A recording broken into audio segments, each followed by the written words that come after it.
Sri Lanka's government says it's close to winning the island's civil war after 25 years.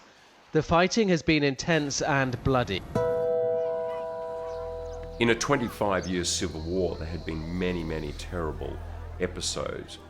But this final few months of the war was by far the most bitter and the most vicious.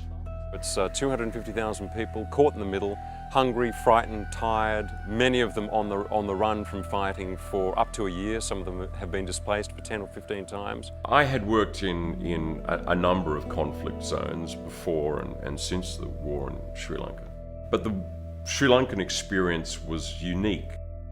The conflict on the island has pitted the government based in Colombo and dominated by the Sinhalese majority against the Tamil Tigers. They've been fighting in the north for a state for ethnic minority Tamils. The Tamil Tigers, or LTTE, have been ruthless, pioneers in suicide bombings. They also stand accused of conscripting child soldiers, but the government's been using brutal methods of its own. The offensive opened with very heavy bombardment, breaking up the Tamil Tiger positions and rolling the civilian population back. The UN had fairly good access to these areas, but then in September 2008, the UN was told in no uncertain terms that it needed to move its international officers out of the siege area. The purpose, of course, was to ensure that there weren't independent witnesses to what was going to happen. This footage was released by pro-Tamil groups yesterday. It claims to show the carnage caused when shells hit a clinic. It's impossible to know for sure when or where the footage was shot. The Tigers claim the army is using heavy weapons, but the government says that's a lie and these images just propaganda.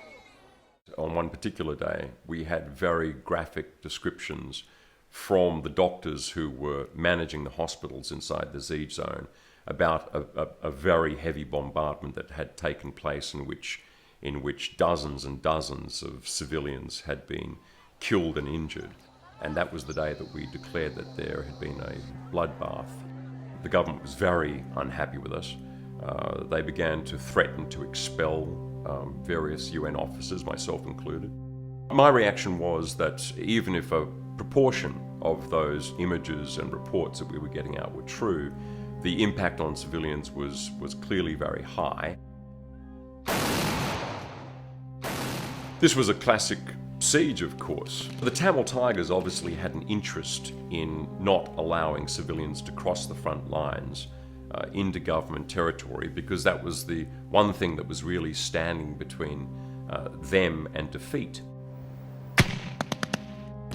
The international community had a great deal of ambivalence about what was going on because they wanted to see the Tamil Tigers destroyed as well. The Tamil Tigers were a listed terrorist organization. In the last few days, more and more civilians were able to escape the siege zone. The siege area became smaller until it was just a sort of patch of a couple of 100 square meters. A symbolic moment. Sri Lankan units meeting today and cutting the Tamil Tigers' last hope of escape.